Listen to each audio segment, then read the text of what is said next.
അതുകൊണ്ടാണ് ഖലീഫ ഹാറൂൺ റഷീദ് മരിക്കാൻ കിടക്കുമ്പോൾ അള്ളാഹിനോടൊരു ദുആ ചെയ്യുന്നുണ്ട്. എന്താ ദുആ അറിയോ? യാ മൻ ലഹുൽ മുൽക്ക് ഇർഹം മൻ സാല മുൽക്കുഹു. എന്താ?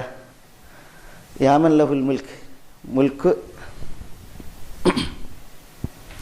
മുൽക്ക് ഉടമപ്പെടുത്തിയവനെ ഇർഹം നീ കരുണ കാണിക്ക്, മൻ സാല മുൽക്കുഹു മുൽക്ക് നീങ്ങിപ്പോയവനോട്, മുൽക്ക് നഷ്ടപ്പെട്ടവനോട് മുൽക്ക് ഉടമപ്പെടുത്തിയവനെ നീ കരുണ കാണിക്കുക എന്നാണ്. ഖലീഫ ഹാറൂൺ റഷീദ് എന്ന് പറഞ്ഞിട്ടുണ്ടെങ്കിൽ ചിലർക്കാരനല്ല, മനസ്സിലായി? 10-21 ഇന്നത്തെ ഈ ആധുനിക രാഷ്ട്രഘടനയിൽ 22 അല്ലെങ്കിൽ 23 രാഷ്ട്രങ്ങളുടെ ഭരണാധികാരിയായിരുന്നു അന്ന് ഹാറൂൺ റഷീദ്, ഇതല്ലേ? ചിലർക്കാരനല്ല. അങ്ങനെയുള്ള ഒരു ഖലീഫ. അപ്പം അദ്ദേഹം മരിക്കാൻ കിടക്കുമ്പോൾ അദ്ദേഹത്തിന് ബോധ്യപ്പെടുകയാണ്, ഖലാസ് അതുവരെ മലിക്കാണ്, പക്ഷേ അതോടുകൂടി അയാളുടെ മുൽക്ക് പോവുകയാണ്. അപ്പം പറയാണ്, മുൽക്ക് പോകുന്നവനോട് മുൽക്ക് ഉടമപ്പെടുത്തിയവനെ നീ കരുണ കാണിക്കുകയെന്ന്. അപ്പോൾ സുബ്ഹാനല്ലാഹ്, അള്ളാഹുവാണ് മാലിക്കുൽ മുൽക്ക്, മാലിക്കുൽ മുൽക്ക്, മുൽക്ക് ഉടമപ്പെടുത്തിയവൻ. അത് മുഹമ്മദ് ഇബ്നു സമ്മാക്ക് അല്ലെങ്കിൽ സിമ്മാക്ക് എന്ന് പറയുന്ന വ്യക്തി ഹാറൂൺ റഷീദിനോടൊരു സംവാദം. ആ സംവാദത്തിൽ ഒരു ഇറക്കി വെള്ളം ഇങ്ങനെ കാണിച്ചിട്ട് പറയാണ്, ഈ വെള്ളം നിങ്ങൾക്ക് തടയപ്പെട്ടാൽ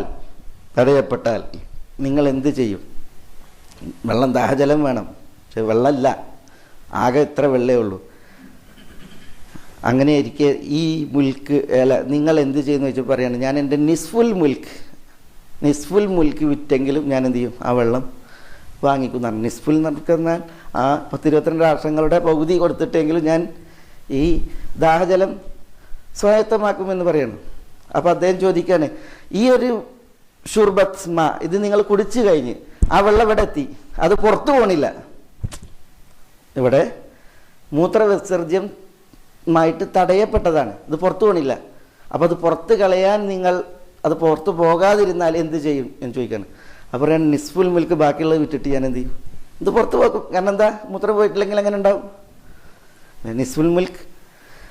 അപ്പോൾ ഇബ്നു സമ്മാക്ക് അദ്ദേഹത്തോട് പറഞ്ഞു എന്നാണ്, ഒരു രാഷ്ട്രം മുൽക്ക് അതിൻ്റെ പകുതി അതിനുള്ള വിലയാണ് ഒരു ഷുർബത്ത് ഒരു ഇറക്ക് വെള്ളം, അതിൻ്റെ മറ്റേ പകുതി ഒരിക്കലുള്ള മൂത്രവിസർജ്യം, ഇതല്ലേ?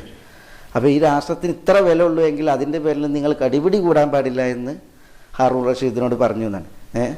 അതാണ് ദുനിയാവിൽ മുൽക്കിൻ്റെ ഒരു വില, അത് ചിത്രീകരിക്കാനാണ് ആ പ്രയോഗം, ആ ഒരു സംഭാഷണം. ഏതായാലും ദുനിയാവിൽ മലിക് എന്ന് പറയും, മുൽക്ക് എന്ന് പറയും, പക്ഷെ അതൊക്കെ എന്താണ്? ആലങ്കാരികവും താൽക്കാലികവുമാണ്.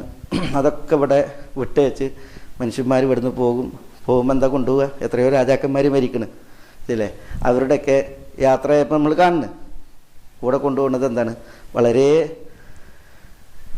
ചുരുങ്ങിയ കുറഞ്ഞ കാര്യങ്ങൾ മാത്രം. അപ്പോൾ യഥാർത്ഥത്തിൽ മുൽക്ക് നീങ്ങിപ്പോകാതെ നിത്യമായി യഥാർത്ഥത്തിൽ അത് അള്ളാഹുവിനുള്ളതാണ്.